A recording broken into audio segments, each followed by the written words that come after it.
Greetings, gamers, and welcome to the 189th live stream from the Misfit Gamer Studios. I'm your host, Vortex, and this is D&D Discussions. On today's episode, we have a Barbarian Subclass coming from Pokeniner. It is the Path of the Abandoned. Sounds fascinating. I'm curious if this has anything to do with abandoning their oath, and this is what this is supposed to take over after. I don't know, but we'll find out. So join us today as we find out exactly what Pokeniner has in store for us. And I gotta close that door. Indeed, indeed. Oh, and if you want the lights. But hey, shalom everyone. What's up, everybody? How's everyone doing? Internet being spotty, so you might miss out on certain sections. Well, the bot panel will always be there, and we will try to answer any questions if you have them. Pokeniner, nice to see ya.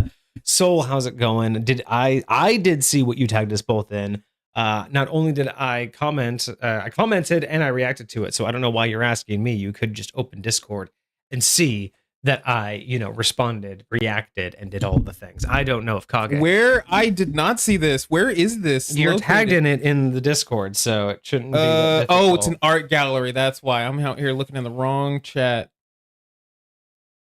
Oh my gosh, that's wild. That's freaking amazing. Can you actually create custom Legos like that? Is that an actual thing? I don't know, but I would love to. I would honestly love like a full replica of the studio. Dude, that would be clean. You know what I mean? Like I would love like a little replica of the studio with us as little Lego people. If I could ever get that, I would make depending on how much it cost, I would make I would order like 100 of them and put that on the merch shop. Oh yeah. Oh dude, imagine if you could create your own Lego set. That's what I'm saying. Like if I could, I would absolutely do that. Oh hell yeah! I just don't know how that works. That's fire. So you got to let us know if that's actually a thing. It's probably not like legit Lego, but it is probably like a thing. So by the way, that's crazy. I did another thing today that I haven't told you about just yet. Oh, more things. Well, yeah, because I love things. Well, I love things, and I also love that Misfit Gamer Studios actually has its own not bank account, but it has its own, sure. money. So this is the first time I didn't have to spend money on the studio. The studio spent money on itself. I love it. I love it. These aren't quite done yet, but I don't know if we should let people know, or if we should wait until they're done. I literally just got these in. These were just for approval, and once I approve, they'll be finalized and then we'll have perfected. So these are just the rough. Should do they deserve it? See, okay, here's the deal. I think you should roll for it. I think you should roll for it. Okay. And if you really want to. No, I can't. No, that's not my. That's fair. That's fair. No. Well, is it a roll or is it a flip? Is it a nice mean, or is it because I have the die? I like the nice mean coin. Okay, let me go get the nice mean coin, and we'll tell you all if they deserve this update. I love this. I absolutely love this. No, I'm Vortex and I were talking just a little bit before he went live about some very cool opportunities that we're doing, and like the actual growth that we are planning for what we're doing here. So I absolutely love that we are seeing the results of what's actually happening here. So this is going to be very cool. This is going to be very cool. I'm hyped for it. Yes. So here we go. This is my nice mean DM coin for any fans out there. This is a fate coin, actually. So Vixie gifted this to me. She got the fate game. She got like the the whatever special edition it was with like the whole pack. That's the one. Not Fate. Fable. Fable. Yeah. That's what I was about to say. Fable. This is for Fable. So she got the like custom edition, like $180 one back in the day. Had a whole box set and everything, a bunch of stuff. Was it the first one? I can't remember. I think so. Okay. So it came with this coin, and she gifted it to me for being my So basically, a lot of gaming sessions, I actually flipped this coin at the beginning of the gaming session to decide whether I'm going to be a nice or mean DM that gaming session. It's true. So it's true. We will see. Do they get a sneak peek? A sneak peek. Hey, they do. Look at that, everybody. You get a sneak peek. Guys, look at you. All right. So I literally just had this emailed to me by the artist that we worked with. New emotes coming. New emotes in chat, you guys. I like how this is not working at all. Oh, wild. It's so bright. God. No, wow. Hold on. You can't even like turn off your brightness. I'm trying to. Oh, that's wild. I mean, worst case, you can throw it in sub chat. There we are. All right. So that our subs can see it. There we go. Oh, okay. These aren't done yet. These are just their the rough drafts. Yeah, the rough draft models. But I needed one for laughing, so we got some laughing ones. Yes, got some lols. We love that. Mind blown. Gotta have some mind blown ones. I asked for a little bit of variety and everything. Sick. Absolutely wild. And then the ones that we've been waiting for a while. Yes, back to back. So when you use them, they're slightly off center. So when you use them together, they should actually be back to back. And I'll eventually use those to flank our logo at some point. Okay. So we'll have a version of our logo where we're like sitting that way against the die. Okay. At the top of the logo. Fire. So yeah, some long awaited emotes. So yeah, we got our laughing emotes, our mind blown, and our back to back. These are all great. I love them. Dude, that's so cool. That's so cool. Some long awaited emotes. That's right, Soul. All right. You know what? Let me respond just so we can get this off my plate. Sure. Listen, I am hype regardless. I always love Pokeniner submissions because they're always so like already ready for me. Like I don't have to do a lot with it, which just means that there's a lot that I get to be surprised on the day of. But I have also noticed that every time I am about to do another one of Pokeniner submissions, he checks with me to make sure which one's next so he can give me any updates that he potentially has. Now, this most recent time, the update that I received, it looked like almost everything changed. And again, I didn't read any of the details, so I don't know like what specifically changed. I just know some of the sizes changed and some of the titles changed. So it looks very different than what it originally was. So I'm very excited, Pokeniner, to see what you have here. But I'm also curious, after we review this, I might actually go back and look at the first one that you sent me just to see how much is different. Just because I'm curious. But I'm hype. I think this is gonna be very cool. Most definitely. Let me see if I have any. So happy. I am so happy that we found Sakura art. Like I am just. Oh, that's the artist? Yeah, it's one of those things where I spent so long stressing over how many artists I might have to go through to find the feel I want.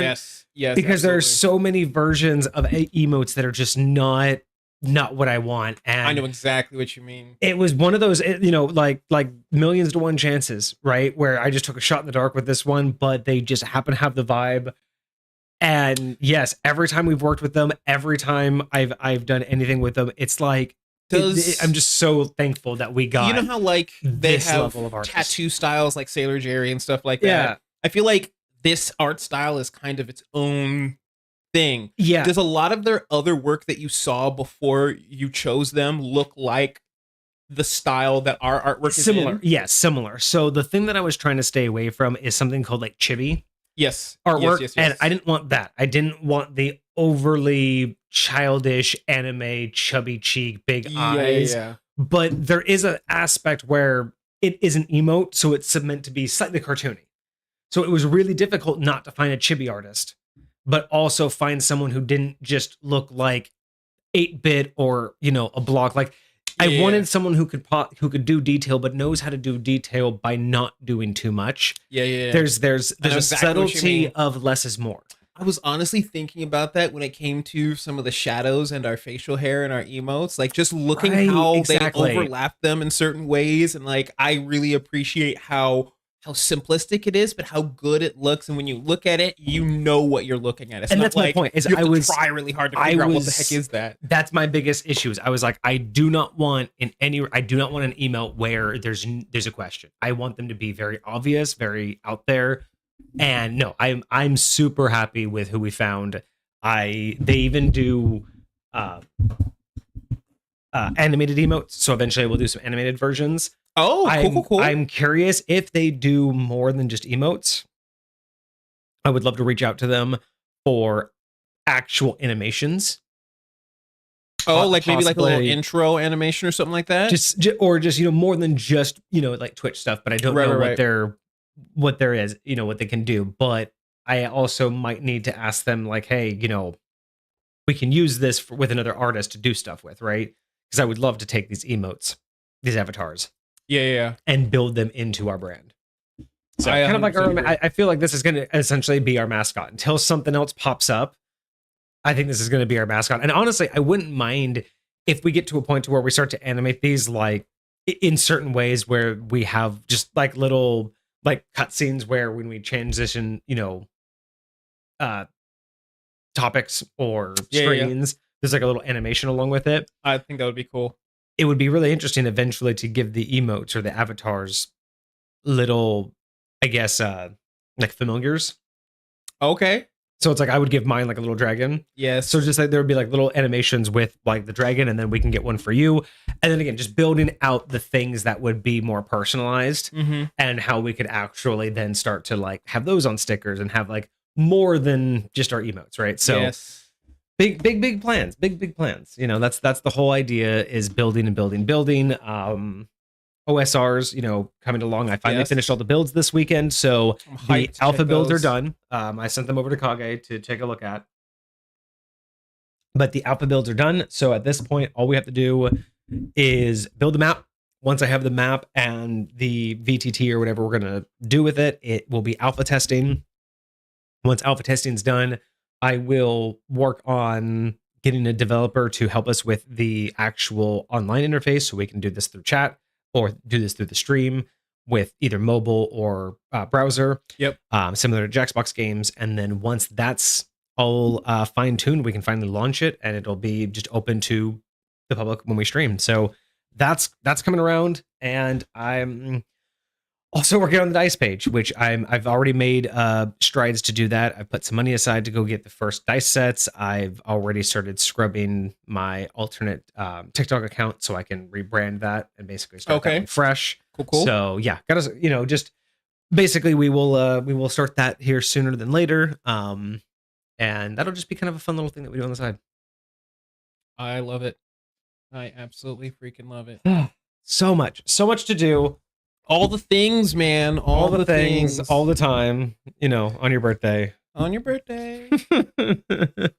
All of it. So, yeah, that's what we're doing. But we have a review today. I think that's all the major updates. I don't have anything else off the top of my head. So I think so.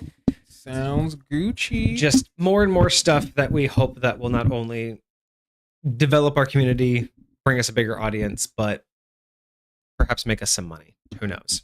Hey, the money is not our goal. The money is just the sustainability of being able to keep doing this stuff for you guys. And it really is. That's a lot of it. Is just making sure that we know what we're doing and that we're trying to make it. Because there are a lot of people that are out here literally just for the money, and I'm like, I get it.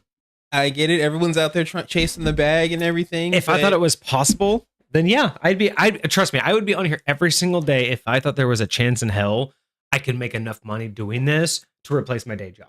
I would absolutely 100% prefer to talk about D&D, play games, and do anything like this all day. Well, but there's definitely a chance. Like, for sure there's a chance. It's just that I make a lot of money. How much are you going to have to sacrifice of what you actually enjoy about it in order to get that at the speed in which you could get it at? Because there's a lot of people that can blow up in a couple of seconds. Like, yeah, you could from doing all that, but I don't think I could with the topics I would want to be popular. There you go. With. That's the thing, is I could. I just the things I would have to do to be that popular. You'd have to sacrifice a lot of what you're trying to do in order to make that happen. So yeah, not always worth it. All right. Well, anyway, let's get to this review. I know Pokeniner's been waiting. Yeah, so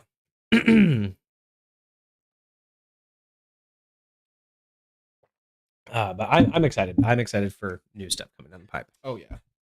All right, let me get this thing loaded up. And we will begin here. So Path of the Abandoned, a primal path for barbarians. Yeah, so I'm very curious because the first place that this takes me is to the idea that, you know, not necessarily an Oathbreaker, but that direction. Okay. You know what I mean? And I don't know, you know, it's obviously it's Path of the Abandoned, so it's like, is this something where you're, because it's not really, well, I guess I feel like this. This almost speaks to the origins a little bit. Yeah, so because I say Oathbreaker, like you know, when I think of Abandoned, I think of what comes to mind is someone like, you know, Outcast. So I think of like an Oathbreaker paladin concept. So when I'm thinking Path of the Abandoned, is this something that is, I don't know how to put this more into words. Is it a chosen lifestyle, like they're wandering isolated, or is it something that was caused, you know, due to other forces, like you were left behind or you were shunned out of community, or is it something about you leaving behind, you abandoning something? Maybe that's what I'm trying to get to. So you could be the abandoner, or other people could be the abandoner. Okay, that's what I was trying to get to, is when I was using like the Oathbreaker, is like that's someone that, you know, you did something to cause it, but you were also shunned from your cause. So that's what I'm trying to figure out, is like when I think of Path of the Abandoned, it really immediately gives me that idea of, are you the abandoned or did you abandon? Yeah. Now I get where you're coming from. There we go. Finally putting my words to use. Wow. So we'll see exactly what Pokeniner has in store, starting as always with the description. The paths of many barbarians are not exempt from great loss. These warriors are fueled by that great loss they've experienced, whether intentional or not. This grief lashes out in an emotional rage to defend those close to them and to destroy those who look to sow further grief around them. These barbarians are often quiet or soft-spoken, even at the height of their rage, as their minds have become more aware of the minds and emotions of others. Their enigmatic mental connection tend to make them empathetic allies, not taking those around them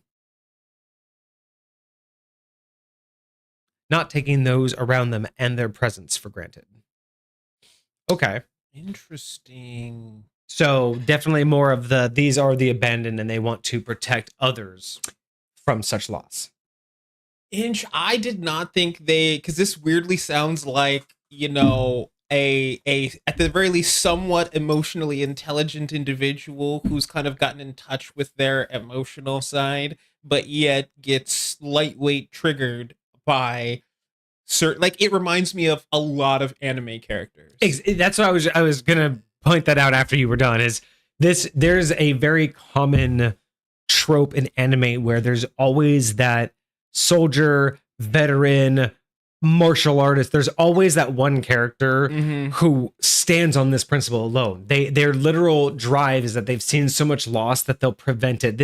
You see this in animes where it's like an old veteran or old guard that's now protecting a small little village, and he's like, no, these people are under my watch now. Or, you know, it's the crazy guy who's protecting his family. He'd be like, I've seen too many people die, not today. There's so many versions of this. So I'm actually kind of glad that we're shifting focus into the player or the main role, because a lot of that is usually meant as a trope for a NPC that's I think it's a great trope to represent blind dedication, because usually that's how it's represented, as someone Right. said that I've experienced such great loss.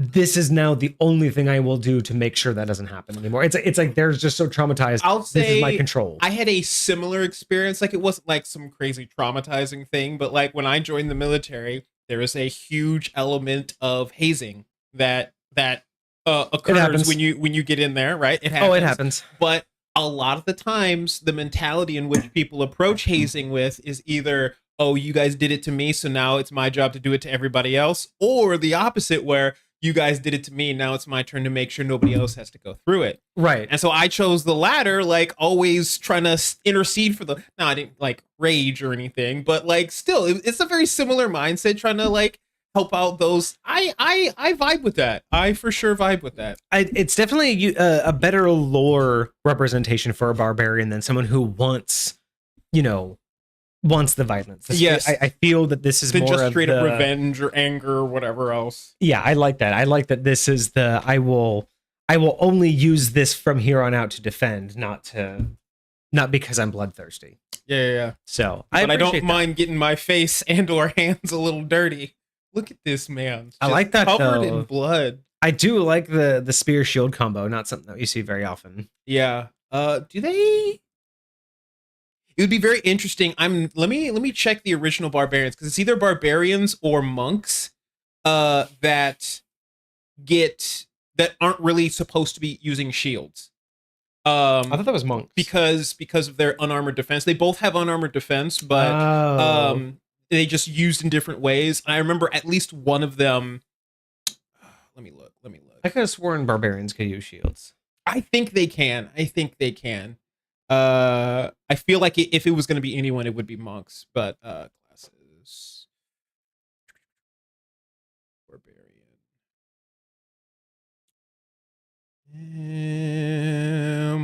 Where's unarmored defense? You can use a shield and still gain this benefit. Okay, cool. All right, so moving on to our third level ability, Link Up Lash. Your deep-seated grief and sense of loss has taught you there is no greater suffering or pain. While you are raging and are hit by an attack, you can use your reaction to link your pain to the attacker. During that rage, anytime you would be damaged by an attack, including the attack that triggers this reaction, any creature linked with you takes psychic damage equal to your rage bonus. You can link a number of creatures equal to your proficiency bonus during a single rage. You cannot break a creature from this link until the rage ends. Interesting. I'm mixed. I will let you talk first because I'm mixed, but I have thoughts. So I have thoughts. Rage bonus. Rage damage. Okay. So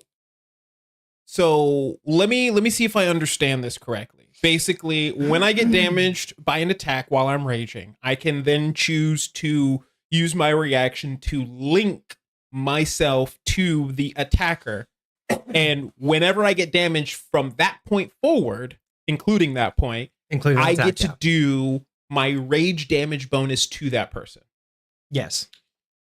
So looking at the chart for barbarians, your rage bonus starts at a 2 and maxes out at level 16 at a 4.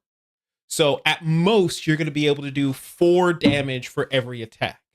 So the action economy is very important. If I'm taking a lot of attacks, then yeah, it can build up over time. Oh yeah. Now, right now, you can do this proficiency bonus. I can do it to a number of people equal to my proficiency bonus, which starts off at level 2 with just 2 people. So right now, I'm able to do 2 damage to 2 different people during my rage. Yeah. I don't think that's crazy. I don't think it's crazy either. I feel like if it's going to be something valuable into your late game, I really hope we see a way that this scales. Yes. Later on. That's going to be my biggest thing. Like right now at level 3, or at level, yeah, was this level 3? Yeah, I feel like that's Because chill. what's the rage bonus right now? Right now, it's just a +2, And what's the highest it gets? It gets to a +4. So here, okay, so yeah, I have ideas. And so imagine, so you have 6 people. Wait, yeah, you'll have 6 people that you can do it to, and each of them is taking 4 damage at the highest level. Yeah. Right. Okay. Yeah, it's not terrible. So I like it. Overall, I like it. I think this is amazing. Love what it can do. This is my tweak. I'm not going to change fundamentally. Like, I like this. I love the idea that as a barbarian, you are linking your pain with somebody. It feels like what's the dude's name with the chains and the hellfire? Ghost Rider? Ghost Rider. It like making you feel like the pain of that you've caused on other people type shit. Yes. So here's my tweak. Instead of a reaction, and this is primarily because while I think this is fine, and I think it's a good balance. Sure. As written, I mean, honestly, it's fine. It's a good balance with using a reaction because then you can build it up. It'll take you a couple rounds. No big deal. No big deal there. Here's how I would run it, though.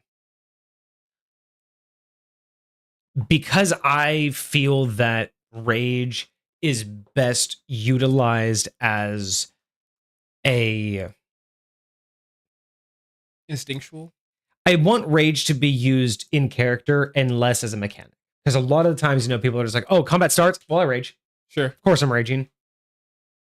Okay, but why? Like, do you just rage whenever you get like into a fight? You know what I mean? Like, I like when the rage has a trigger. So I wouldn't mind that the link up is still equal to the proficiency bonus. Sure.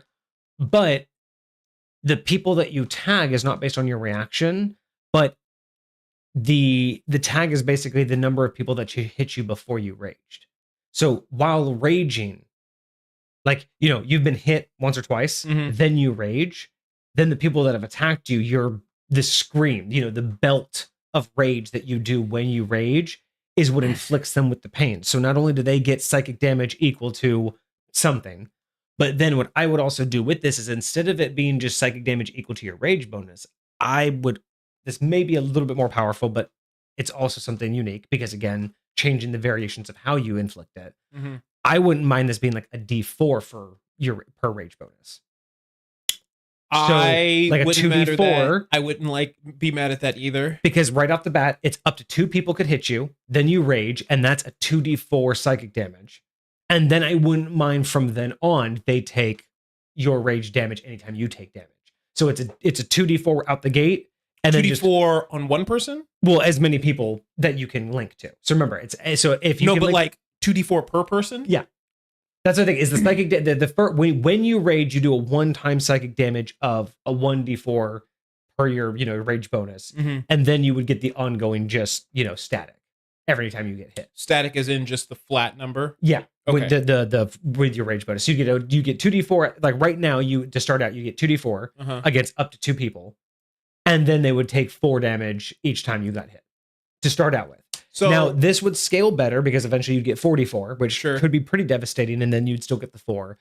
But I just kind of feel that the trigger being people that hurt you first, and then when you rage is when you basically like put it in their heads. That's just that's my flavor add. I'm not saying that would be better. That's just the way that I think I would flavor it, because it feels more retaliatory than reactionary, and that's kind of what I would. I do like that into. Concept. I'll say my instinct when I first heard this was more like I'm choosing the person that I do this to specifically, but for more like the purpose, like say I'm in combat with a bunch of people. I'm in combat with a bunch of henchmen, just random henchmen that are just doing their job, and then there's this guy over here, that's this bloodthirsty dude that's being a jerk, that's like talking all this trash, that he needs the extra damage. He needs it because of like who he is, how he's being, how he's treating the other people, the person that's going after our healer, like whatever the case may be is. I would like to see this, and maybe this change might be coming later, especially because, a big part of what I'm trying to do is to protect the weak, protect the innocent. Like imagine if one of my allies gets hit within 5 feet of me, I can then do this to them. And I think it might be interesting, like, instead of whenever they do damage to me, it's whenever that particular person does damage, period. So like the more damage that they do, the more damage that they dole out, the more damage that they end up taking. That's interesting. You know? So I don't necessarily think I want to change that, but I think that I like the idea that you can choose who triggers it, because it's like, hey, if I want to just like down all the minions really quick, then I'm going to do this to all the minions and they're going to have low health. Yeah. So this will eventually just chip away at them and they'll eventually go down. But I don't mind the aspect of choosing it. It's just that I don't feel like that's a necessary tool to make this work. I mean, I think from a player point of view, anybody would want the choice to choose it.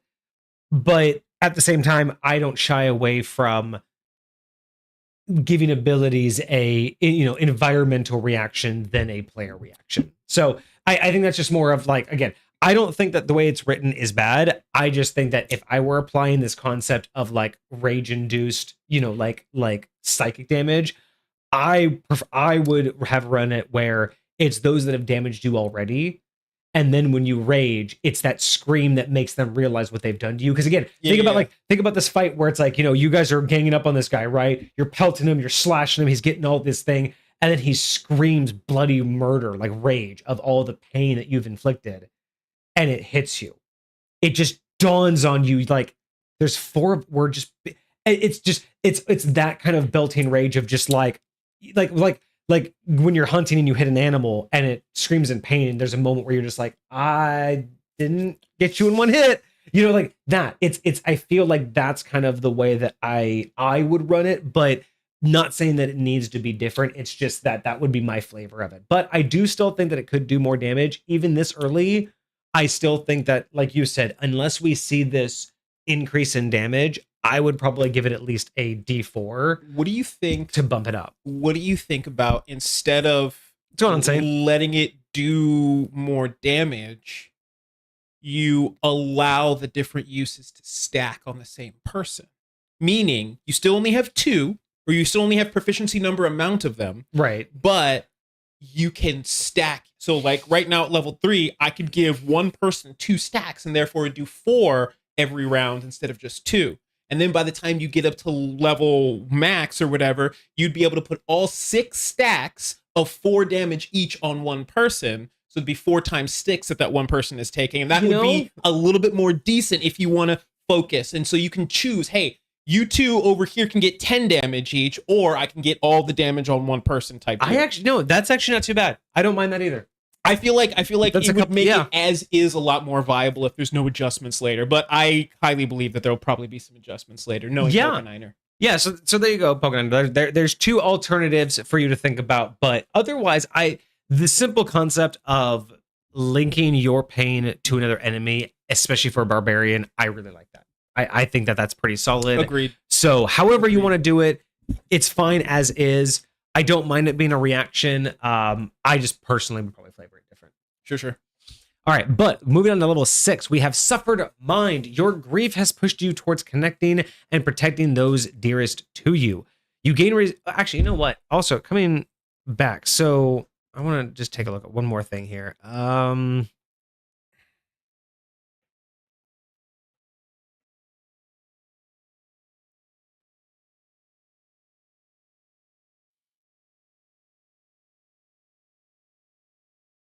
The other option I would also say for this, the link up lash, the other option that would make sense even more so for the lore is to be able to tie this to another character. So almost like a reverse Hunter's Mark. So say when an ally you can see takes damage, as a reaction, you can link that ally to an enemy, to the enemy that attacked it. And anytime that enemy deals damage, or anytime that person takes damage, the enemy, like, so instead of your damage, instead of your pain, that I do like that. So, that's kind of what I was thinking. Because coming back to here, it's like, it's the grief and it's the loss of others. You're protecting others. Instead of this lashing out and damaging the enemy with your pain, I think the another option would be basically link the enemy to one of your allies. Like imagine this exact same ability, but instead of whenever it's you, it's just an ally, right? So like whenever that ally gets hit, they take damage, or like whoever's attacking them takes damage type deal. Pokeniner says that the only issue with that is that it gets really bad on certain allies and punishes you for aiding certain allies. I guess that does make sense because there are certain allies that will benefit more or it would be beneficial against. So I guess that's fair. How so? I'm assuming that if you have like a tank versus a mage, you're more likely to use it against the tank because the tank's fighting the bigger guy. So you're not going to use it on the mage who has 3-4 minions on him, because you're more likely to want that damage output on the tank that's like. So I could see there being favoritism, and it's not really utilized that way. So there's I can see that, but I still think that in you know, I do involving the other people, I still think matters as well. So I don't know. I think there's a way that it could be done. Sure, but okay, no, I'm here for it. Let's see. So going back to Suffering Minds. So your grief has pushed you towards connecting and protecting those dearest to you. You gain resistance to psychic damage. I like that. And while raging, creatures of your choice within 30 feet of you also have this resistance. Okay. So this is almost like a paladin aura, and it gives you a resistance outside of your rage. Because traditionally, barbarians don't have any sort of resistance unless they're raging. Yeah, so I do like that. I also it's very Psionicist level, giving everyone kind of like a general area of protection. So in addition, you can speak telepathically to any willing creature you can see within 60 feet of you. A connected creature doesn't need to share a language with you to understand your thoughts. It must be able to understand at least one language. Oh, thank you so much. What do we got here? Dex coming in with a tier 1 sub. What is up, dude? It's been a while. It's been a minute. Actually, Cart, I'm glad you're here, and I'm glad for that. Hang on, give us 1 second. We'll get right back to this review. But Cart, do me a favor. Pick a color. Any color that you see here. Oh, that's right. Here, I'll bring them out so you can see them better. Cart needs to pick a color. Create a psionic barb. Oh, I love it. I freaking love it. Gold. We'll give you gold. All right. How do you prefer your name? Do you want the full name as it is written, or do you prefer Carts? What do you actually prefer as your username? Whole thing, including the underscore and everything. I'm gonna add you to our board. Just Carts or just Cart Bud?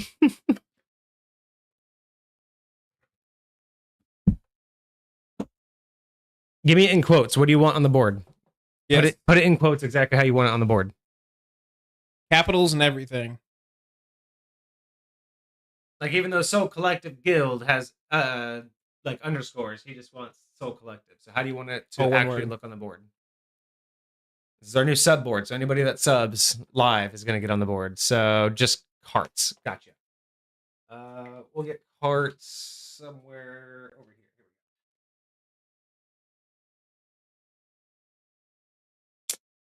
Get it. There you go. Boom. We got Carts up on the board. Let's go. Fire! All right. That's going to be fun. I am so glad I got this board. Dude, 100%. This is such a cool thing. Like, it's like the most random thing I got for the subathon. But the fact that I got to keep moving the thing because you can't see Cart's name here. So there we go. But I do miss this thing. It's so much fun. That's cool. Missed you too, Cart. Glad you're back.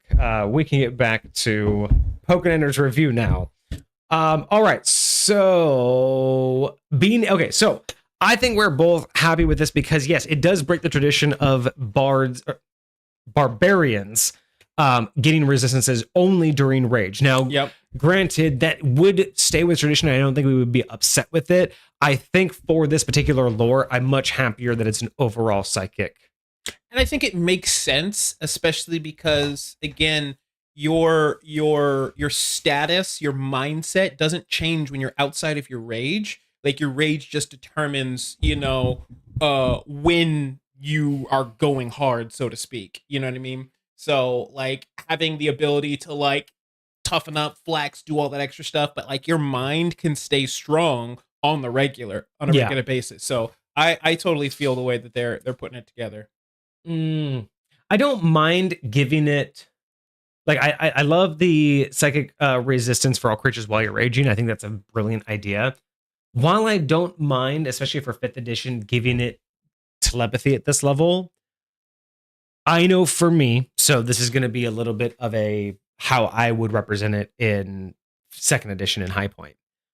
But I would probably limit this to a number of allies equal to your proficiency bonus. Like I would make it more you can telepathically link with basically your party.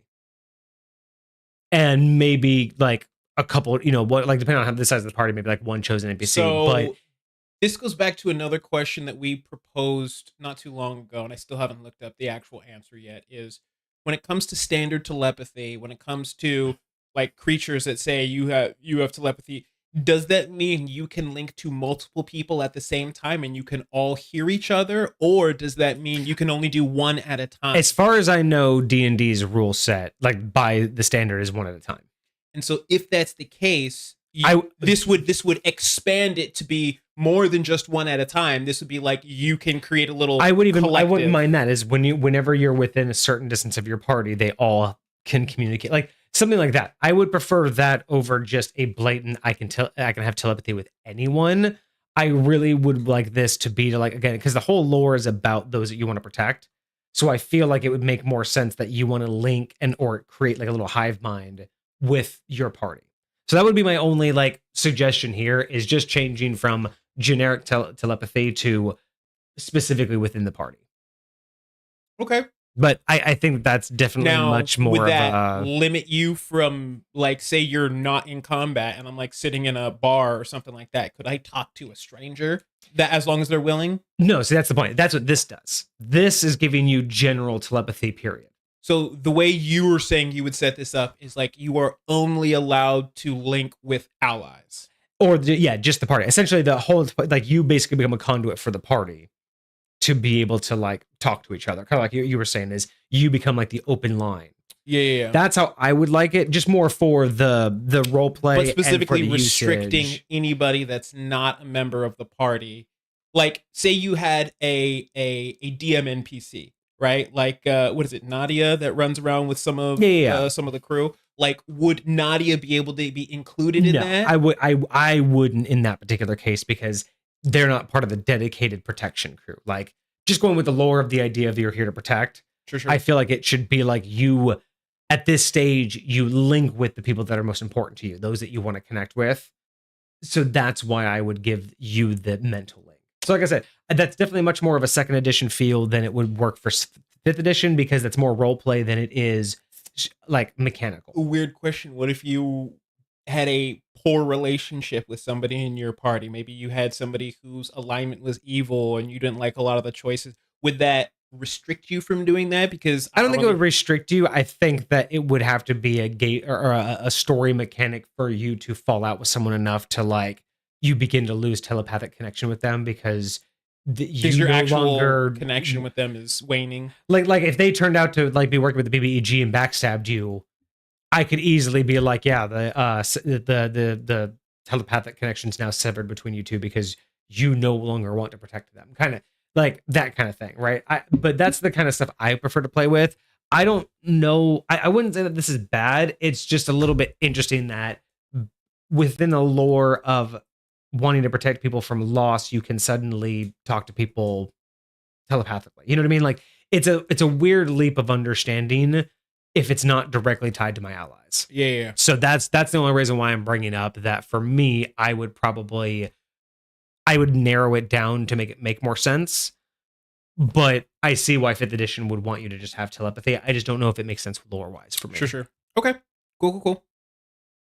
Let's see. Okay, yeah. So, Other than that, agonizing aggression. The pain of a fallen ally bolsters you to react quickly. Once per turn, whenever you see a friendly creature within 30 feet of you drop to 0 hit points, you can move up to your movement and make a single weapon attack with advantage against a creature within range. So it's like a retaliatory strike. So you basically can dash and do a retaliatory strike. Okay. That's interesting. So I think in this particular case, my first reaction is, why isn't this tying back to that first ability where you can psychically damage them for seeing your ally downed? Like, again, that feeling of loss. Why can't I just inflict that pain into them by screaming? You know what I mean? Like, sure. I'm a barbarian. I imagine that moment should just be kind of like a DBZ moment. You know what I mean? Like that power up moment where you see someone go down and you're just like, no, right? But like, to me, just the lore wise, instead of just rushing there and being able to attack them, why wouldn't we double down with that psychic damage? Why wouldn't we be able to inflict the pain you just suffered upon me? Why can't I turn that upon the person that just did it to me? You know what I mean? Like, honestly, this might be too much. And if what Pokeniner is saying that you can do this each turn, this might be hard, but like, I think it would be cool if when you do this attack, if you hit, half the damage you do to the opponent happens as healing to the person that just went down to potentially bring them back up. Now, I definitely think that should be limited. I don't think that should be like spammable. I would love it if like this ability was spammable, but that particular element of the ability had some sort of resource that you would have to use to be able to do it. Maybe you could do it like, I don't know. I think proficiency number of times is too much. I honestly think being able to do that like once or twice, or maybe even like adding it to like the capstone, like when you use agonizing aggression, you know, at your capstone, you can now bring one person up, or you can do half the or some kind of shit like that. But I like that idea of, oh my gosh, you went down. Now, in order for me to bring you back up, I have to do damage to the person that downed you, or something like that. I think that would be cool. Outside of that, basically, it says once per turn, whenever you see a friendly ally within 30 feet, you can. Okay, so you don't actually use your reaction. This is just. You just go. You just do it. So. It implies a reaction, but it doesn't say you use your reaction. It does imply a reaction. I honestly probably would tie it to reaction. I think so, yeah. Especially if it's something that's happening not on your turn. Because like I understand like free actions and doing stuff like that, but like on your turn. This is like outside of your turn, and you're not even using any action economy to like run this. I would probably use your reaction to make that happen. So Pokeniner says not to be a reaction. Yeah, I think it should be. I think it should be tied to a reaction. And I personally think it should be tied to psychic damage. Instead of it being like a movement to just go and make an attack. Wasn't updated. Oh, the next one. I'll have to look at that. Yeah. So yeah, I think that this should be more along the lines of like, I would like this to say that, you know, once per turn, whenever you see a fallen creature, you can use your reaction you know, to like basically like, you know, belt out a screen. Like, I just think that it should be a reaction to do psychic damage against the creature. I think it should also say, because again, I'm a big fan of delaying rage. I think that this should say that you can do it as a reaction, inflict psychic damage. Now, it could be a set psychic damage, or I would even be fine with saying that you can inflict equal to, if not double, the amount of damage the ally took against the attacker, right? So like make them feel the pain you just gave them and me, so double it down, right? So if, and only the damage it took them to get to 0. So if they only had 10 points of damage, the only you could do is max is 10, right? So you would basically do the amount that it took them to go down, and then maybe double that. I don't know, but that's the first thing is I would say reaction to do that damage. Sure. But I would add in, if you were not raging, this reaction, you can choose to rage as a reaction. And if you do, double this damage. Or even add this. So if you're not raging yet, you can use this reaction to rage, do the psychic damage, and then move your movement to attack him. You know what I'm saying? Like that's I think that we haven't seen that yet, is that double down of this is assuming you're already raging a lot of time. But I would like to see these abilities have a power up if you haven't raged yet. You know what I mean? Interesting. So if in this particular case, if you said, hey, if you see an ally go down, you can do psychic damage. But if you're not raging yet and you choose to rage as a reaction, you'll do that psychic damage, then you'll run over and get a free attack on them. I like the idea that if does it say while you're raging? No, it just says once per turn when you do that, you can do this. I do like the idea that this has the ability to trigger your rage. Like when this happens, you do what it says, but as you're going forward, you also go into a rage in order to do this. So this would be a situation, in order for you to do this technique, you would have to either be raging already or you would have to go into a rage. Like doing this technique would put you into a rage. Right. You know, type deal. So if you're one of those people who's like, hey, I want to conserve my rage, I don't want to do this. This would automatically. You would have to swallow the rage that's fueling up inside of you and stop it, suppress it, and not go run over there and do this technique in order to prevent the rage. But if you use the ability, you rage by doing it. Screw it. No, that wouldn't be bad either. I don't mind that either. So yeah. So that's the only thing, is I would like to see the double down on the psychic damage and the make you feel what I feel. Sure. Just to keep along with the lore, because otherwise it's just a like.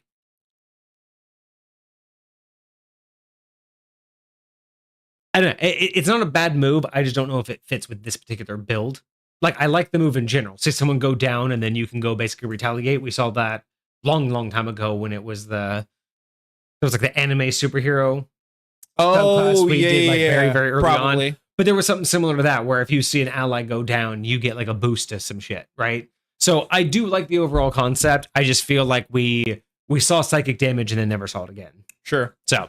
But hey, who knows? We have one more ability to go. So let's see if we see it here. Real quick, let me double check something, because this Pokeniner is saying that this ability I did not get updated in here. So let me make sure. I'm gonna go take a gander at the original link and see what it's supposed to say.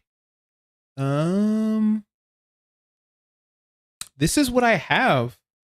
Whenever closely, all creatures of your choice within 30 feet. Okay, so I think it's the last piece of this.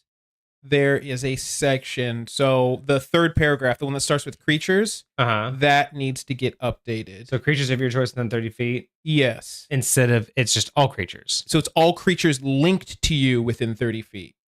So specifically going back to the first all creatures linked to you of your choice instead. Okay, so gotcha. So all creatures linked to you I don't know if it's the exact same wisdom saving throw. So I can read this out here when you get to that portion if you want to, but I think everything else is the same. So basically, those around you share in the pain you've grown accustomed to seeing. Whenever you or a creature within 30 feet of you are subjected to damage, you can use your reaction to transfer that damage to enemies close by. So what's this part say now? So it's all creatures linked to you within 30 feet must make a wisdom saving throw of DC 8 plus your constitution modifier plus your proficiency bonus. So your con mod plus your proficiency plus 8. On a failed save, the creature takes psychic damage equal to the damage subjected creature originally took. Right. Yeah, it's the same here. Okay. On a successful save, they take half as much damage. Then you can use this feature twice and regain all expended uses when you finish a long rest. Yes. Okay. So it's just that first line that somehow got. So again, changed. I feel like this is one of those situations where I don't mind the ability. The ability is kind of nice, but it doesn't fit. Like, again, it's like we got prepped for a certain build, but none of the abilities really call to that lore. And again, why did we start with psychic damage, but we never saw it again? Like, I'd like to see more psychic damage. And there's a little bit here. And yeah, and in this case, it's, whenever you or a creature, so why isn't it your allies? Why is it I can just transfer creature? And why is it like you share the pain, but I'm transferring the pain? Like, it, you know what I mean? Like, it just, it for me, it's not the build I expect. So while I like the abilities, overall, I'm unable to place it where I want to because it doesn't do what it says it was going to. Are we saying is this meaning that the ally that would have taken the damage does not anymore, and That, it only or goes anyone? It says whenever you or a creature is subject to damage, you can use your reaction to transfer that damage. So I say transfer as in you no longer take it. When I read transfer, I mean it's going from me to you. But when it articulates the rest of it, it doesn't say that the other person doesn't take the damage. Because I feel like that would be articulated in that second paragraph where it's talking about the saving throw. It'd be like, hey, the person that triggered the damage takes 0 damage, and as a result, they have to make the saving throw, and then they so Pokeniner says that the intent is that the creatures or you do not take damage. Okay. So you basically, so you negate damage on yourself, and then instead they take, so basically they yourself take or an ally. Right. So and that's the thing is like, first off, I mean, I'd like to see it within like your allies, because it's weird that you can just make any creature's damage. Well, I would like to see that as an art. I feel like that's the intent. Is it for it to be your allies? Like, are you saying like if one of your allies does damage to an enemy, you can trigger this? Technically, it says that. It just says that any creature. So you don't say like just verbiage matters. So it's like it would be one of those things where you would want, I would want that cleared up just for lore purposes. The whole purpose is for the people that you care about, right? Sure. So I wouldn't want any adjusted use if that doesn't fit the lore. And it says that, damage, you can use your reaction, and then creatures that you're linked to. So the only way to link to creatures is the link up lash. Right. So this is really like carrying a lot of the build too. Is you're really wanting to make sure that you're always using your reactions to have someone linked to it. And that's the other thing too, is like, so when we have the link there, I would like to see more synergy with the link throughout the build, but when it comes to this, so the way this kind of looks is, imagine I have 4 people linked, right? And I have all 4 people linked. Somebody that isn't linked does damage to somebody within 30 feet of me. I can then use this ability. The person that did the damage might not take any of this, but everybody that's linked will take it. Yeah. So you're taking one person's damage and giving that equal damage. Instead of spreading it, you're actually... It's either equal or half. Yeah, equal or half, yeah. I mean, does it say how often you can do this? It says whenever. Twice? Yeah. Well, you can use it twice before you... But it's anytime you want. So the Barbarian design is that the Barb's Rage is only addressed in the 3rd and 14th features. Sometimes this feature gives new things in Rage, but nothing should be limited to the Rage in 6th and 10th. Otherwise, it relies too much on the Barbarian doing stuff in combat. Interesting. So I feel like that's like the... and this is what I was talking about. I know that Pokeniner is very well versed with the progression of subclasses and like what traditionally happens in each section and like how they've decided to build / balance each one of the subclasses as you are progressing throughout the full class. And so I totally get that. I almost feel like these two should be like switched almost. Like Agonizing Aggression and Primal Rebuke, I almost want different, where the first one is when someone gets damaged, and then the last one's when someone goes down almost, right? It's like that progression of I see what you're saying. Yeah. So but yeah, otherwise, I don't know. I would be way more okay with them bringing them back up. Yes, if it was. Especially bringing them back up would be good too. Or giving them advantage on like their death saves since they're at 0. Sure. Or giving them a free one, like, if you're successful in this, you give them a free success. They hear you, and then like they're like, oh, wild. That would be kind of cool. That would be a mechanic that I've never seen before. Giving somebody like a free success on a death save or something like that. Right. That would be interesting.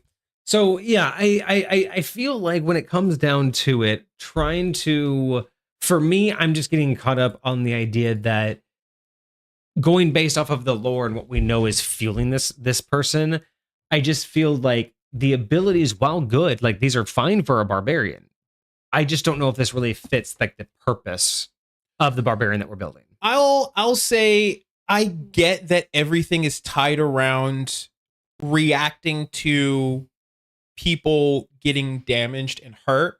But again, I feel like you said, the lore is more about being abandoned than being hurt. Yeah. Right. And so I get the idea of emotional damage, of psychic damage, but you know, if you have enemies, your enemies aren't necessarily trying to abandon you. They're just trying to beat you up. They're trying to stop you. They're trying to hurt you. They're trying to whatever. So I feel like it's somewhat interesting. I like what they can do, like you said. I feel like at the very least, large portions of them fit what they want, but I agree that there could be some what I would call honing, like make it fit the not just the lore, but like the purpose of the build a little bit better. Focusing specifically on what it is that you're meant to, and maybe even if you just adjust a little bit of the description to say, well, I mean, it is abandoned. Like I'm well, and even curious. Pokeniner says it's more supposed to be more about like grief, like it's supposed to be prevention of grief. Okay.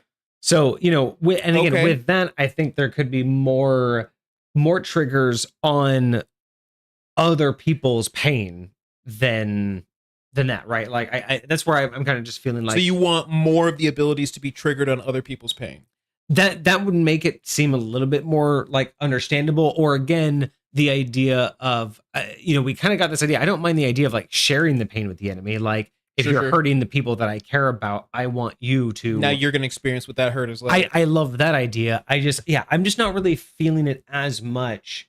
And while I like the idea of marking, it's kind of limited. I feel like to have your capstone, I like the callback to the people that you marked. I'm not really sure that this is the capstone that makes the most sense for, like, you're just saying one time, hey, or two times, that damage is now just these, you know, these two take it instead, right? Sure. Like it, I don't know. It just feels like I like the abilities. All of the abilities are great.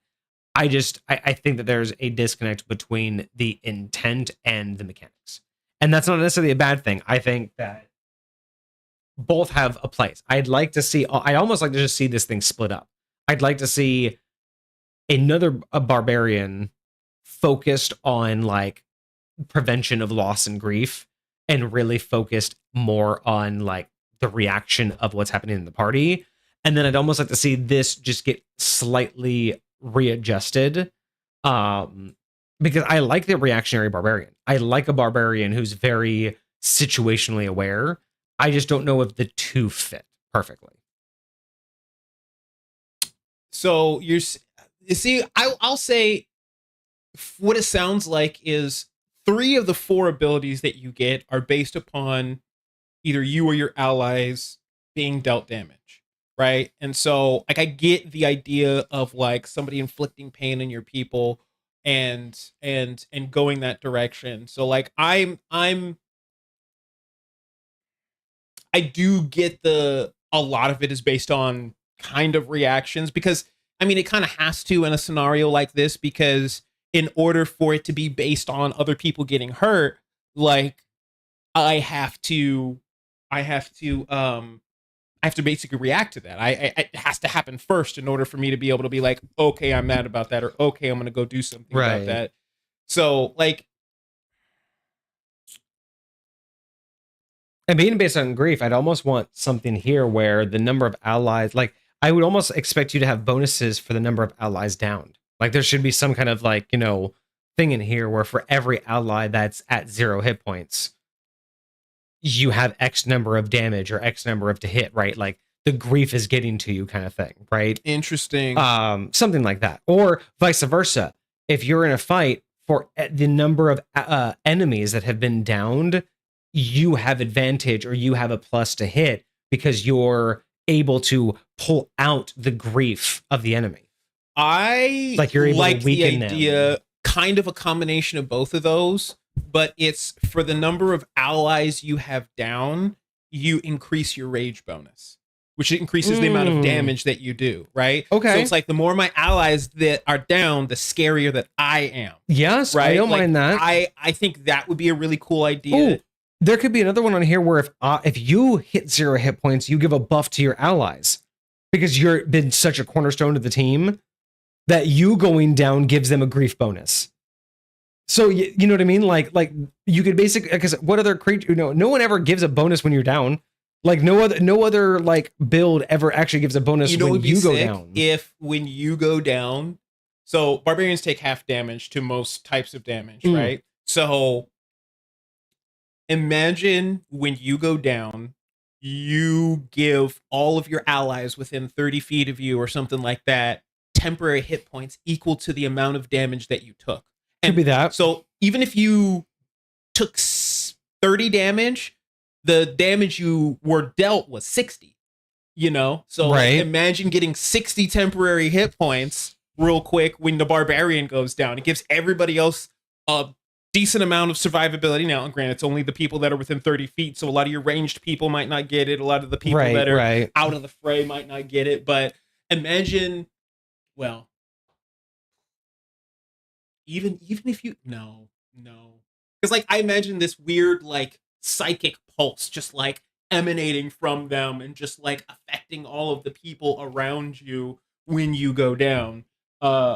I would even imagine somebody who else is down. So imagine you're not the first person to go down, but you had a couple other people go down. Imagine you're able to get them back up by going down. So it's not like you want to go down on purpose, but if it so happens that you do, you can get these other people back up. Yeah. So, I will say one of my favorite ideas that got spawned from this is the idea, and I will definitely give Pokeniner the extra inspiration point for this one for sure.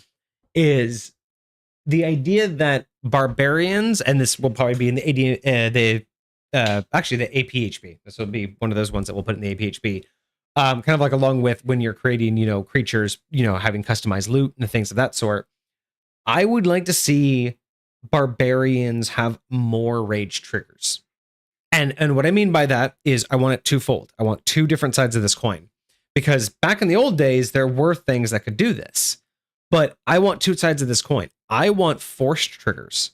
So kind of like how when you create a character, you can make faults and flaws and benefits, like, basically like part of your background. Yeah. I would love that when you create a barbarian, you have to create two different things. One, you have to create like a rage fault. And you can actually like a rage, call it rage fault. And this is something that will set your rage off. So depending on the type of, barbarian that you are, you can say that there's just a trigger. So, a friend dying. Me seeing my own blood.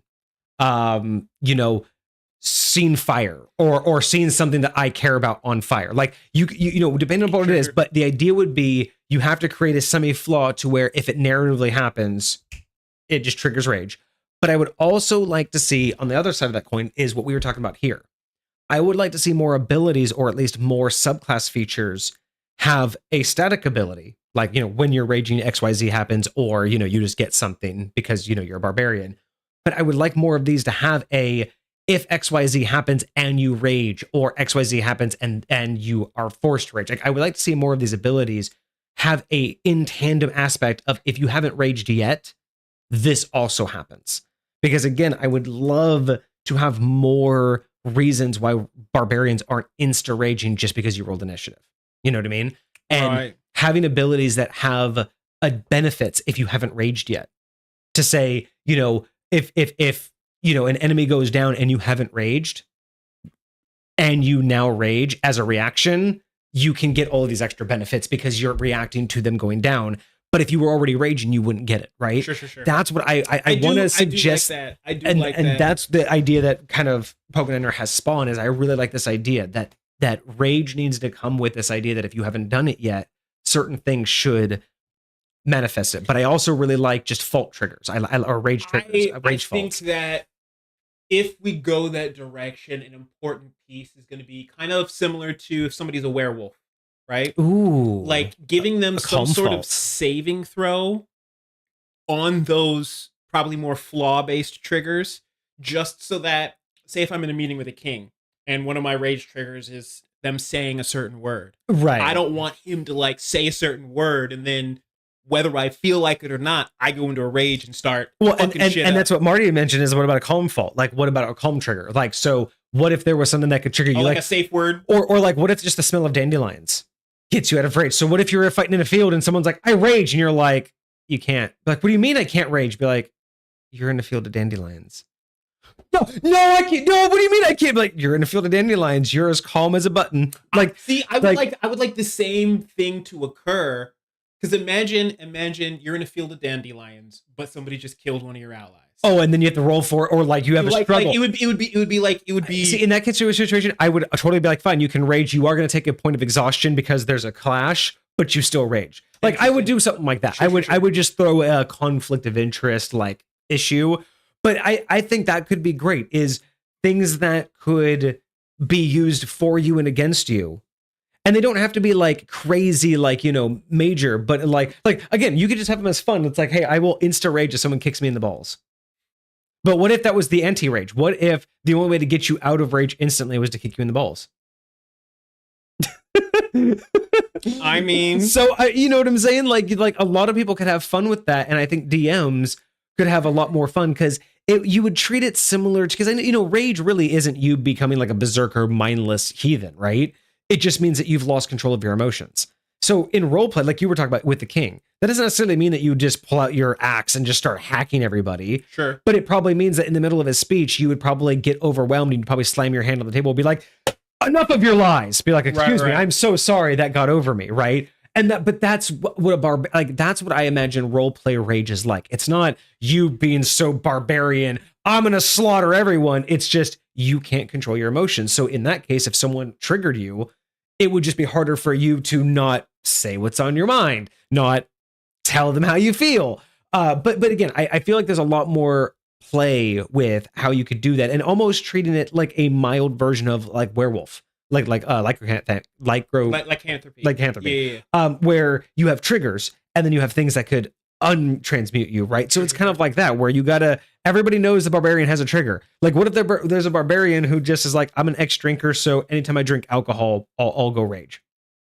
So they just never drink, but someone slips them, a drink or whatever. They're just having a bad day, and they're like, I just pick it up, and the whole team has to like stop them from doing it. So I think that there's a lot more there with these ideas that forced rage and forced unraging, I think, could be a lot of fun.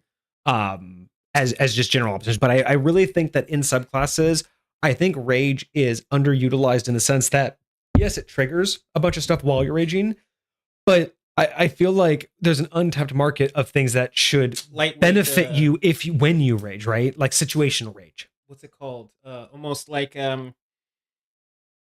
RP use, like just being able to use it, not necessarily, and to a certain extent, like say if you did get triggered in front of the king, I don't think it should remove one of your available rages. I think that it should just cause like certain reactions type deal. So I'm not mad at that at all. I actually kind of really like this idea. Yeah. So I think that and like you said, I think that there's also opportunities that subclasses could have different rage benefits in roleplay. Like someone could rage and have better deception or intimidation. You know what I mean? Like that would be a common one. Oh, heck yeah. But maybe there's different types of rage because again, you're out, you are, it's an emotional state, right? So the idea that something could trigger your emotional state and the fact that every player could have their own unique version of it, I think would play very well with the certain tables. I think with the right player and DM being able to have these types of triggers that would force rage and unrage you, I think a lot of that would be a lot of fun for the table because you'd have a lot of dynamicism, right? Dude, imagine there's a barbarian and the thing that like takes him out of his rage is like seeing a beautiful girl and he's like in the middle of like combat or like a brawl or something like that, and all of a sudden this like hot bartender walks by and he's about to get punched and he's just like, oh, you're pretty punched in the face. There could be some. I think that I think players and DMs when working together could have a lot of fun with that.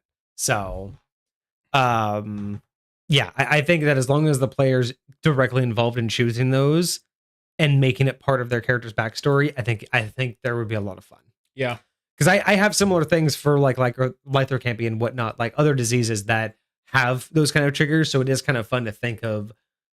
Again, I just look at it as like a character flaw. You know what I mean? When you think about a barbarian, a lot of it's just the loss of emotional control. Mhm. So there's a lot more you can play with that than just combat advantage. So No, I'm not mad at that at all. I very much agree. oh man, yeah, cart having a NPC. So imagine the BBEG, you find out they're a barbarian, and if this is a mechanic you have, you can go out of your way to try and research what their triggers are. Dude, imagine if it was dandelions and the wizards got prestidigitation and just right in front of their nose, just little dandelion. I beat the BBG with a cantrip. Can't rage no more. Oh, that would be hilarious. Okay. So all in all, no, I like it. I just think that for High Point, it falls off the mark for the lore, but overall there's nothing wrong with it. These are a lot of cool things, and I do think that there's it does inspire some unique ideas. So I think we'll give it a 7 out of 10. It's not entirely what I would want to use. I think it would definitely use a lot of adjustment for me, but Sure. It does make me rethink how barbarians overall should work. So I will give it the extra point there. So Pokeniner, 7 out of 10. Thank you so much for that. I hope that we gave you some ideas to think about and some interesting, talking points. But otherwise, yeah, no, really cool idea. I think my favorite aspect of this is being able to link your pain to the enemies. I think that right there should be the cornerstone. I think it just doesn't fall in with the lore, but that is the cornerstone I think that barbarian needs. And I would just like to see more focus on that kind of transfer. Again, whether or not it's when you rage, you re-deal out the damage you've already taken, or just I feel like there's a lot more that we could lean into when it comes to just Sure. amplifying the damage you've taken onto your enemies. But otherwise, really cool. So thank you so much for submitting that and listening to us chit chat and BS about it, because that's what we like to do here. We love to just chit chat and do that. BS and chit chat. So what is Pokeniner's average and what is next for Monday? Next for Monday is a new race called the Harpy race. I know we've had a Harpy creature or subclass Harpy before. race. So this is a playable race. This is a playable race. Playable race of Harpies. Harpies. Okay. And then our new average for Pokeniner is a 7. Nice. All right. And Pokeniner wanted to know what their next item was, or their next submission. Ooh, that is a good question. Next on the Pokeniner, it is the Tundra Titan. The Tundra Titan, which is a Ranger subclass. A Ranger subclass. Interesting. Okay. Yes. So I'm assuming snow stuff. I'm assuming Heart Titan. That's like, yeah, that's gonna be gargantuan. Well, maybe At least huge. Well, it's a subclass, so it's gonna be a player, okay, maybe not. Okay. So, like, I'm just thinking they're gonna be like strong. They're gonna be like kind of scary. Maybe they can like summon things or have a companion of sorts. Find out. We'll find out. Cart wants to know if you got their recent artifact item, the Time Heart. The Time Heart? That's what they said. Interesting. Let me take a gander. Hold on, let me post this real quick. Boop. And one more is a boop. And ka-ching. And they got your second there, Cart. I did get. When'd you post it? This is Cart that's asking this? Yeah, Cart's asking. So I have something called the Flash Smith from them, which is a subclass that they recently submitted on the 28th. But also, by the way, your post says it's a 0 out of 10. So I don't know if that actually messed up the average. It did. It might have. Hold on. Okay. Because yeah, I just saw and it says 0 out of 10 and the new average is 7. That is not accurate. Stand by. So let's make sure. Yep. That changed some things. All right. Let's see what it actually is. Boop. Let's bring it back. Edit.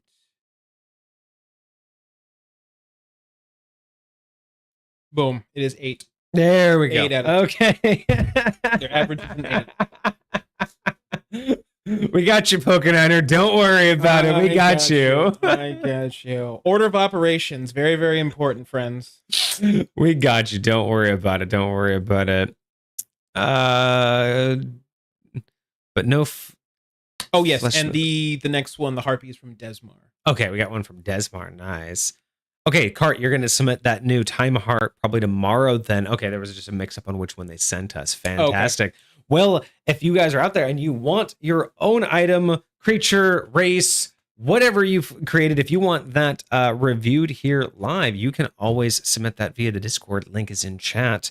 Also, I'll drop the links to all of our socials if anyone wants to check us out, because we are going to be expanding soon. So we are going to be launching the Dice Profile channel. That's going to, Dice Profiler is going to be launching soon.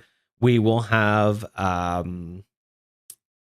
own website launching with our own merch eventually. We will have OSR launching here. We have the alpha builds ready. Very cool. So I am super happy. I think, yeah, between OSR and Dice Profiler, I think those are my two biggest hype projects right now that I want to get going. I really think that those are going to stand out and be something completely new that we haven't really seen out there just yet. So I very much agree. I'm very, very excited to see how far it actually takes us. I mean, OSR in general, I think is just going to be really fun as a project and as it's an idea. How much interaction we get will depend on you guys. Yeah, it's really just going to depend upon how much people actually care about Marvel Rivals, by the time we're done with it. But I do think that there will be plenty of people that don't give a crap about Marvel Rivals that would love to play a game like this, mostly because they like TTRPGs and because, very similar. I bet you that Naruto one that you keep talking about, a lot of those people probably don't even care about Naruto. They just want to come be a part of the community that's doing this stuff and playing it out here. So I very much think that that's a huge possibility for us as well. Really, that's my hope. My hope is that it's entertaining enough and it's new and novel enough. Yep. That people will enjoy it. And I think that the way we're going to go about it, if I can pull it off, if I can find a web developer that does exactly what we need to do and it just runs smoothly. Dude.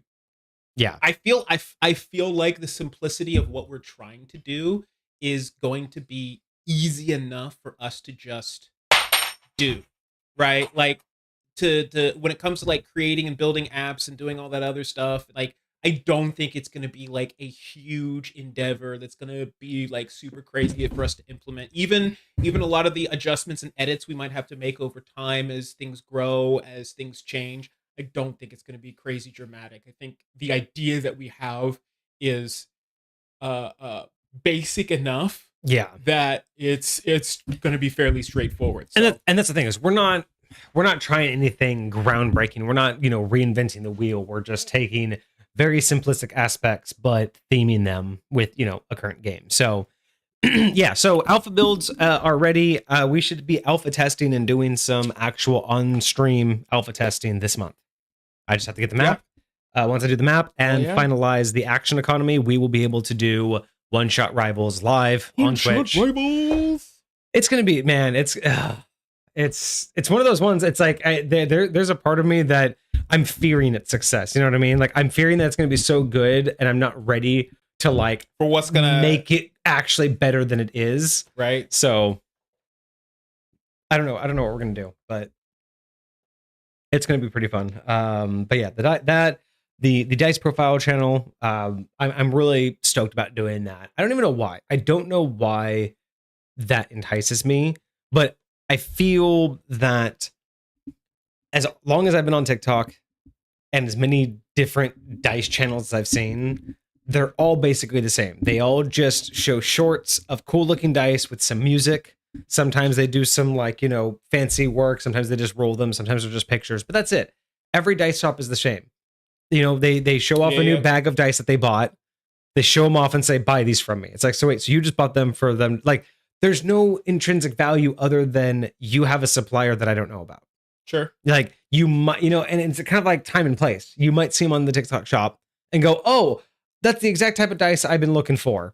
Boom. And like, I get that there's a bunch of like novelty style dice, like the one coin dice, like the revolver dice, like all those other like cool. Like I even saw this one. It's literally a digital. It's like kind of digital, but like it's a sword, right? And they have all the numbers from 1 to 20 on this sword. And basically, what happens is once you hit the 6, that's a D6. Once you hit the 8, that's a D8. So you just select which dice you want to roll, and then you smack the sword against something, and then it just rolls. It's just Interesting. It's so wild. It's so random, but like that's the way they're like. If you want to have, I thought you were going in a different direction, but now that makes me want a different one. I want like a katana or some kind of sword in like a sheath. Mm-hmm. And the same thing, it has like the numbers along the side. But what I would love is every time you unsheath it, it rolls.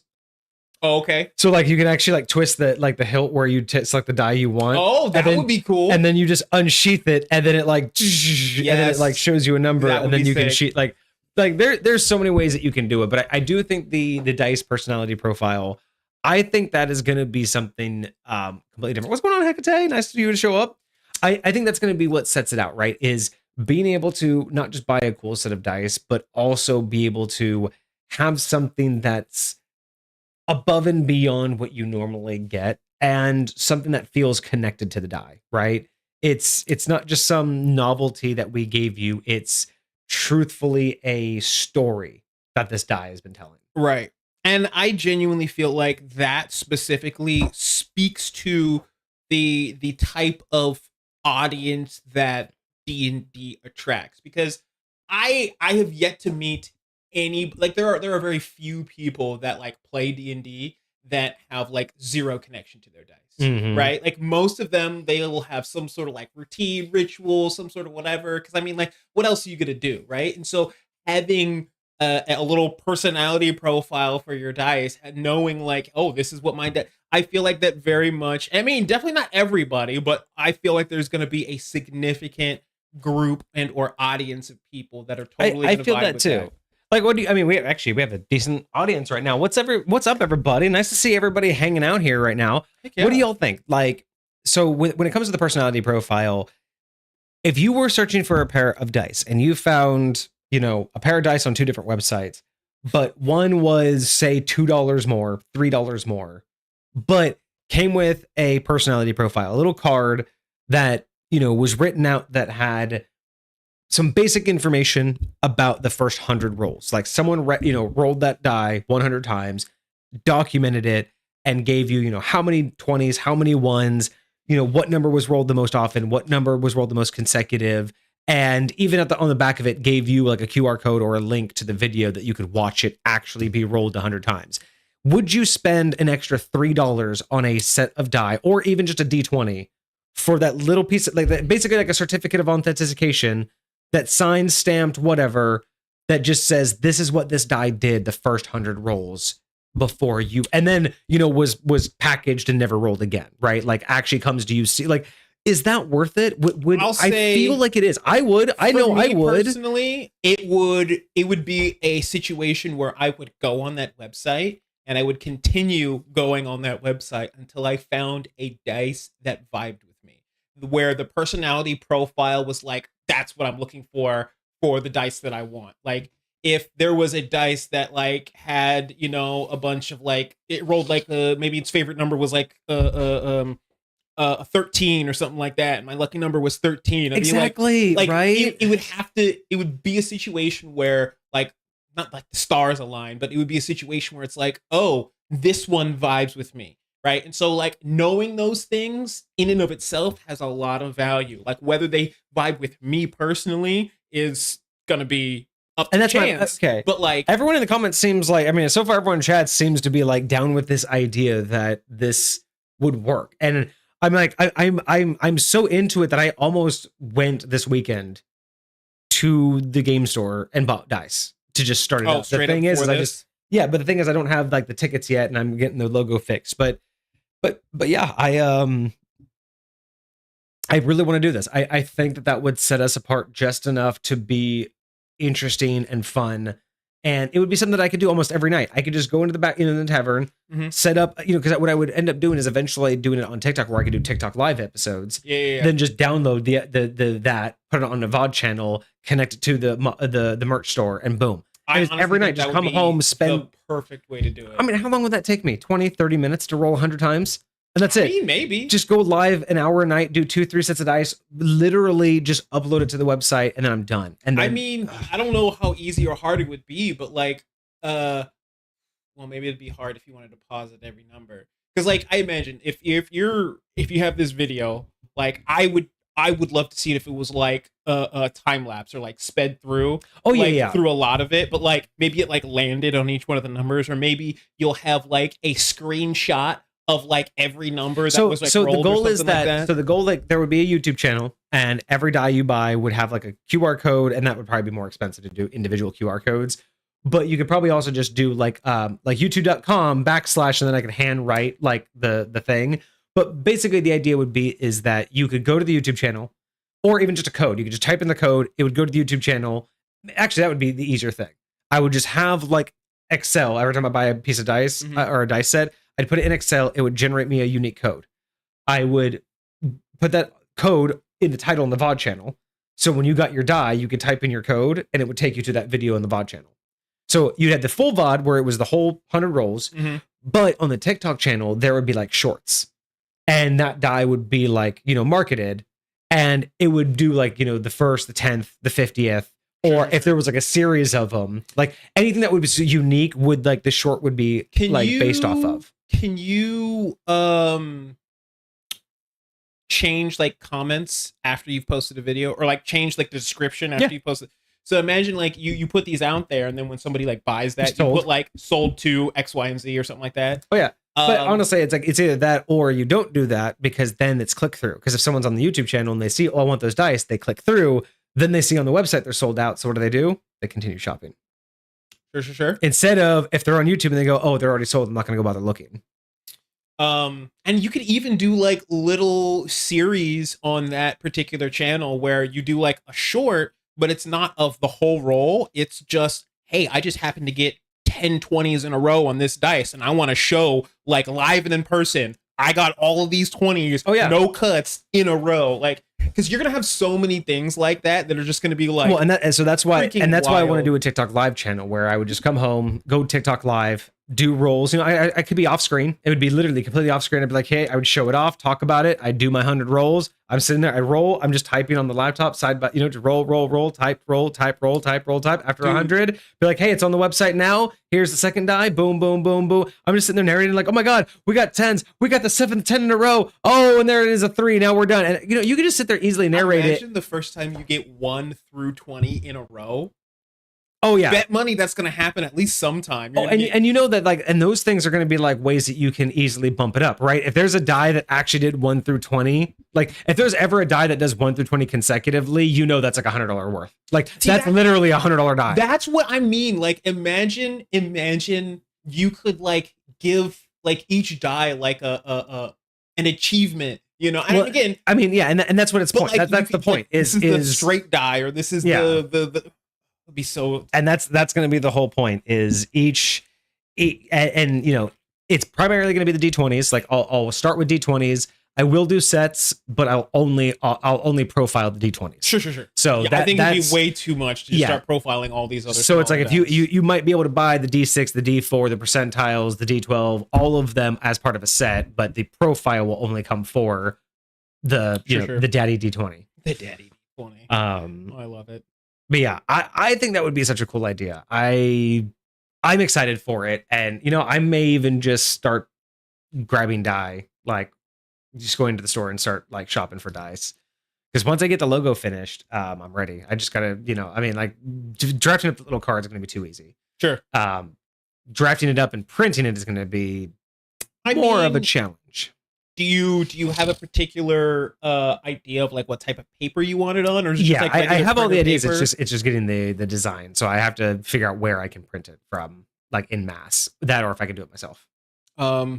especially if they're all different. That would be. I was gonna say you could just get a bunch of business cards and then like I gotta have them a certain size, which I want them to fit in dice containers, kind of like the those little boxes. Yeah, yeah. Because I think that would be the best thing is if I can have that and then ship those out. That'd be the best. Can you buy those in bulk? I'm sure you gotta be able to buy those in bulk somewhere. You gotta be able to. They're just basically little plastic containers. I just gotta be able to buy cards that can fit in them. So that'll be, yeah. I'm glad that everybody in chat is down for this idea. I think that would be pretty dope to be able to have dice profiles.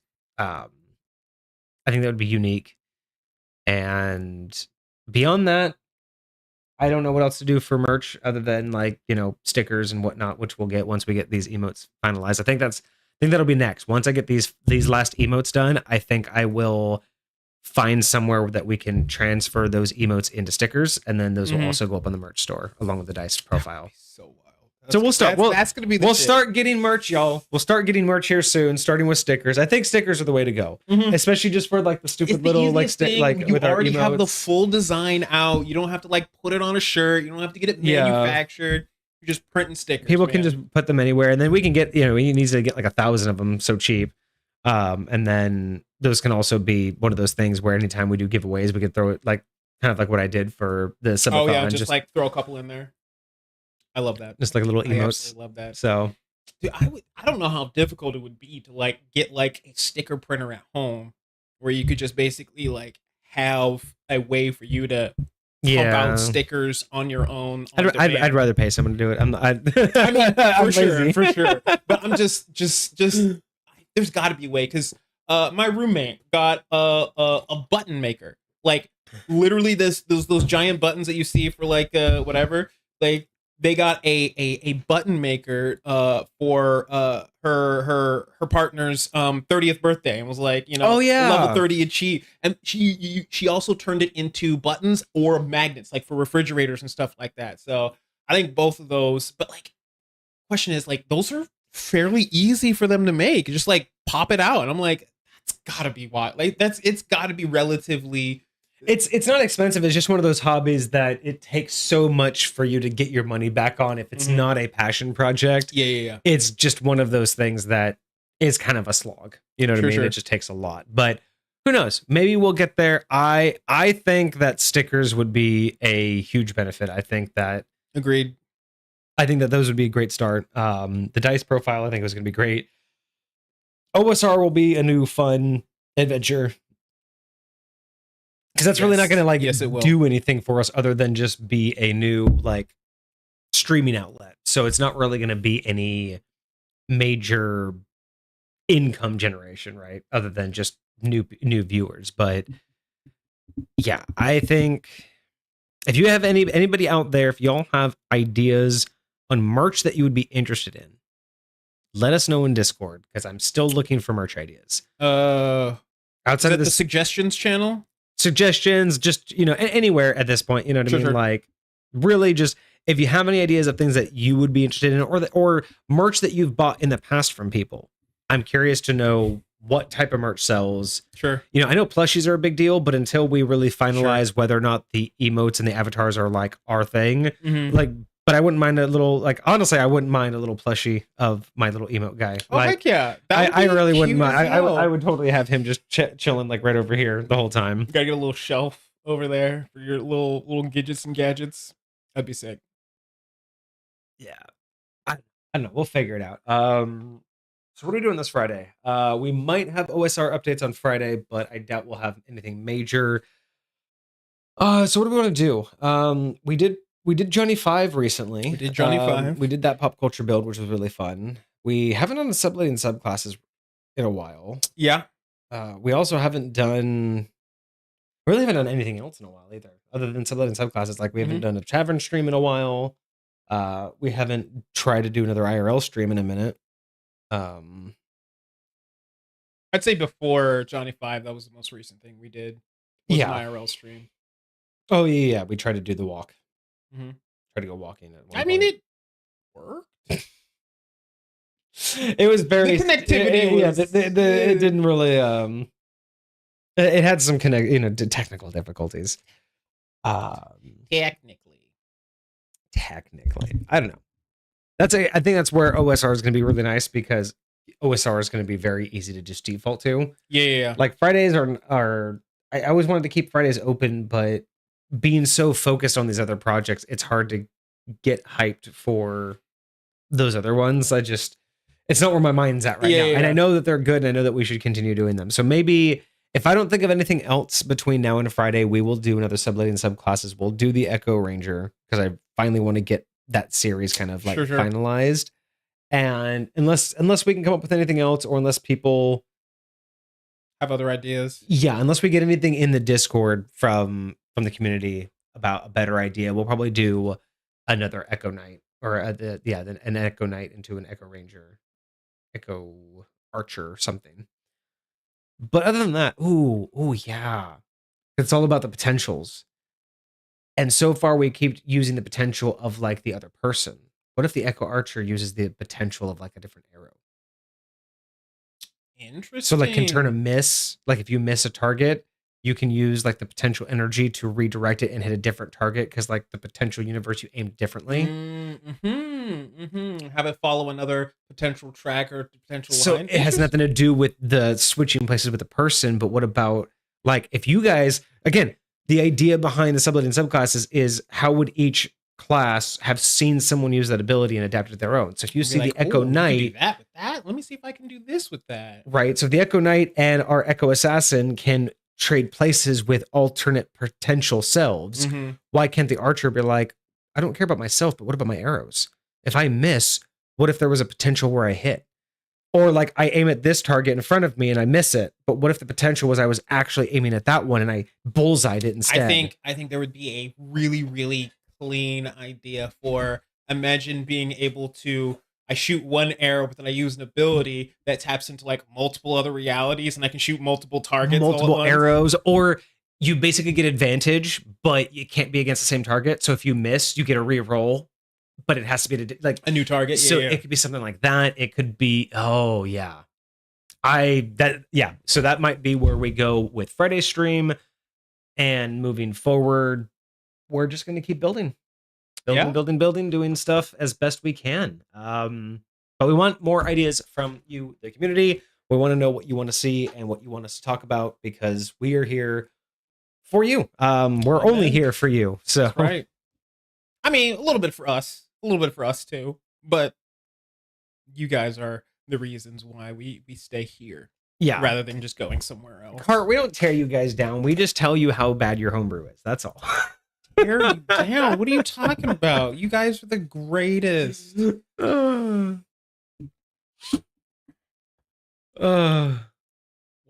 Wild.